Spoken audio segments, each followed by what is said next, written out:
vi en la mano derecha del que estaba sentado en el trono un libro escrito por dentro y por fuera, sellado con 7 sellos. Y vi a un ángel fuerte proclamando con gran voz: ¿Quién es digno de abrir el libro y desatar sus sellos? Y ningún hombre en el cielo, ni en la tierra, ni debajo de la tierra, pudo abrir el libro, ni mirarlo. Y lloré mucho, porque no se encontró a ningún hombre digno de abrir y leer el libro, ni de mirarlo. Y uno de los ancianos me dice: He aquí, el león de la tribu de Judá, la raíz de David, ha vencido para abrir el libro y desatar sus 7 sellos. Y miré, y he aquí, en medio del trono y de los 4 seres vivientes, y en medio de los ancianos, estaba un cordero como inmolado, que tenía 7 cuernos y 7 ojos, que son los 7 espíritus de Dios enviados por toda la tierra. Y vino y tomó el libro de la mano derecha del que estaba sentado en el trono. Antes de adentrarnos demasiado en el video, queremos dar crédito a Clarence Larkin por sus grandes obras sobre este tema, ya que gran parte de lo que estamos considerando hoy es resultado de su labor en el Señor Jesucristo. El rollo de 7 sellos explica por lo que ocurre al abrirse los sellos sucesivos. La ruptura de los sellos libera las 2 primeras series de los juicios apocalípticos. Los juicios de trompeta salen del 7º sello, que se nos revela en Apocalipsis capítulo 8, versículos 1 y 2. Por lo tanto, se puede decir que el rollo contiene el mandato de Dios para el comienzo de los juicios preparatorios para el establecimiento del reino. En realidad, por lo tanto, la escena de Apocalipsis capítulo 5, versículo 1 al 7, es en realidad algo idéntica a lo que encontraríamos en la propia visión de Daniel en el capítulo 8, versículos 13 y 14. Consideremos lo que encontramos entonces en la visión profética de Daniel antes de continuar en este video. Entonces oía un santo hablando, y otro santo le dijo a ese cierto santo que hablaba: ¿Cuánto tiempo durará la visión sobre el sacrificio diario y la transgresión de la desolación, para entregar tanto el santuario como el ejército para ser pisoteados? Y él me dijo: hasta 2300 días. Entonces el santuario será purificado. En lo que respecta a Israel, la escena marca el comienzo de esa serie de juicios purificadores que, según la profecía del Antiguo Testamento, preceden la restauración y conversión de Israel y los pasajes del día del Señor en general.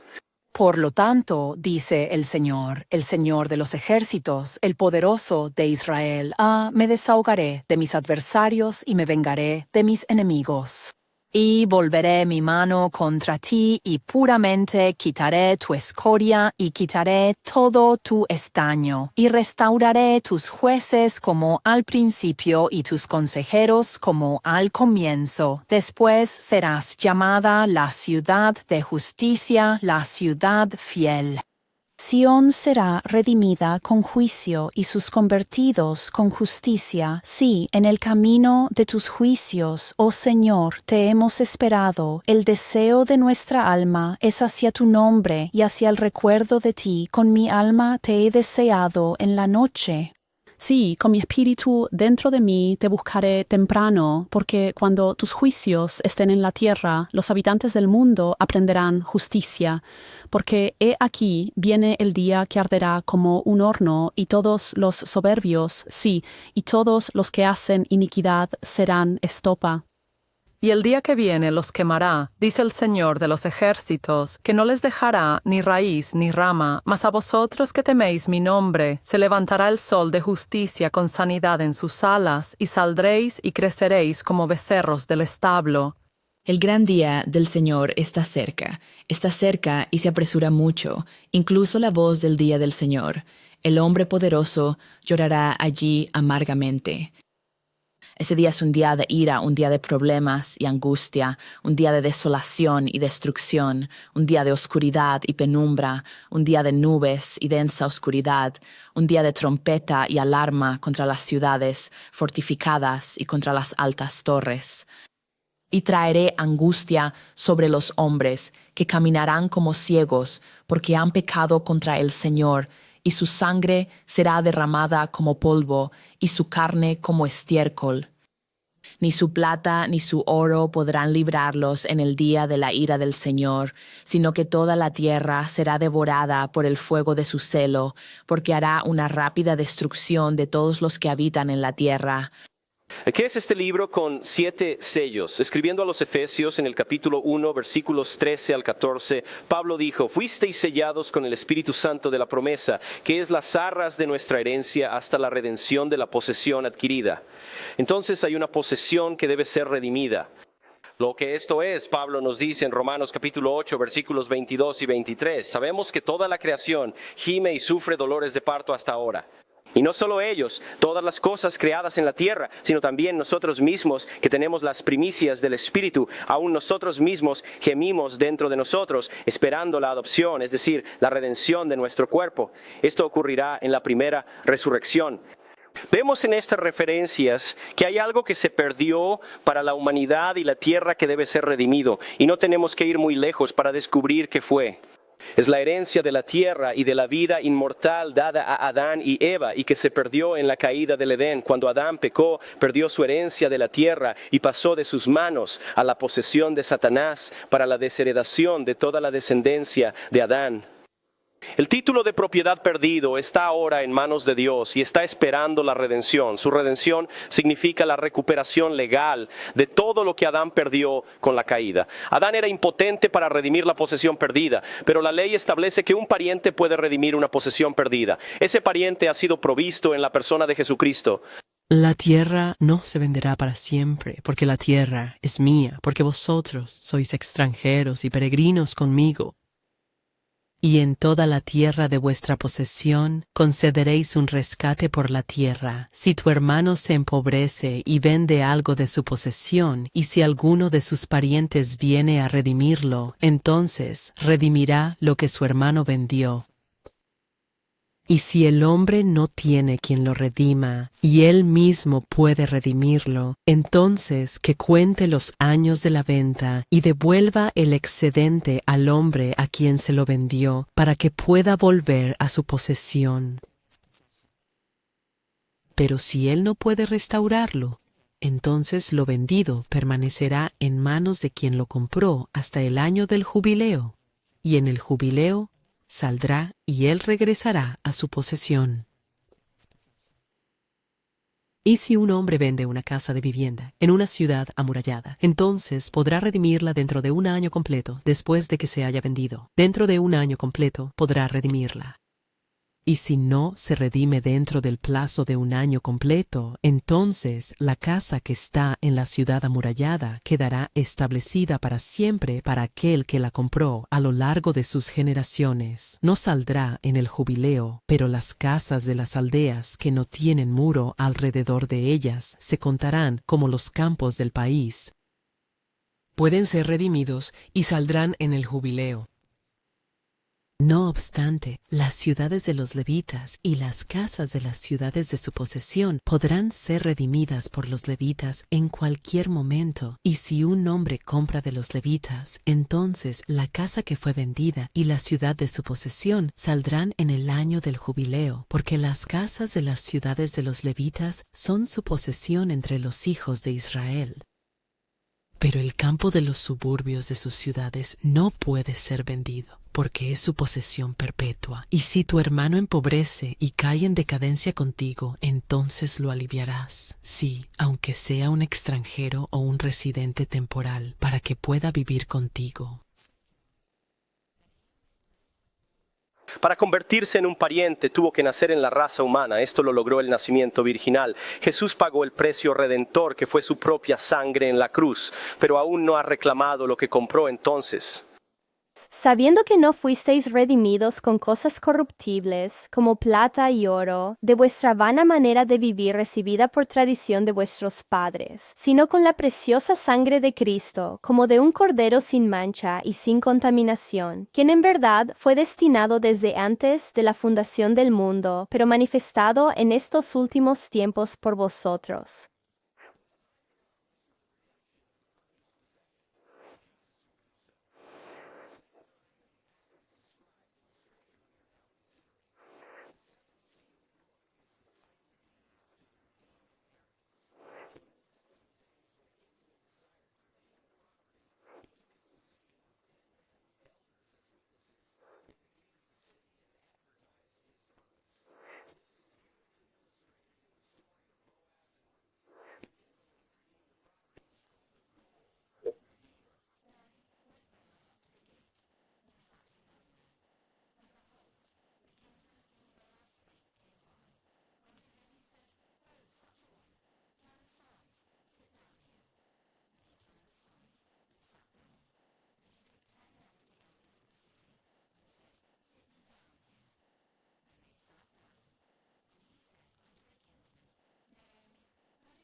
Además, a Ruth, la moabita, la esposa de Malón, la he adquirido para ser mi esposa, para levantar el nombre del difunto sobre su herencia, para que el nombre del difunto no sea cortado de entre sus hermanos y de la puerta de su lugar.